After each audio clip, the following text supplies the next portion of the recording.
குடும்பம்ன்றதே ஒரு கோவில் மாதிரி இருக்கணும், சண்டை சச்சரவு இல்லாம. ஆனா ஒண்ணு, என் ஒய்ஃபுக்கு நான் தான் சாமி, கடவுள் மாதிரி அவளுக்கு நான் டெய்லி அர்ச்சனை பண்ணுவான்.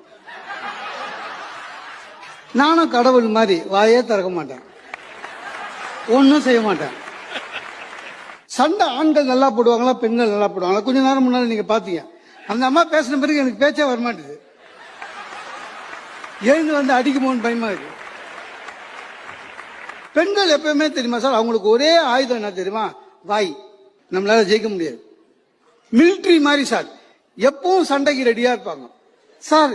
நம்மளை ப்ரொவோக் பண்ற மாதிரி சொல்லுவாங்க, ஆனா மெதுவா சொல்லுவாங்க. நம்மளை ப்ரொவோக் பண்ண விட்டுட்டு போய் உட்காந்து புக்கு படிக்கும். நம்ம பிபி ஏறி ஓடு கத்தின்னு இருப்போம். வெளியில இருந்து யாராவது பார்த்தா நம்ம தான் கத்தின்னு இருக்கிறோம்னு நினைப்பாங்க. அன்னைக்கு என் ஒய்ஃப் ஏதோ சொல்லிட்டு உட்காந்துட்டா, கத்தினுக்கிறேன், எங்க அக்கா வந்துட்டா, என்னடா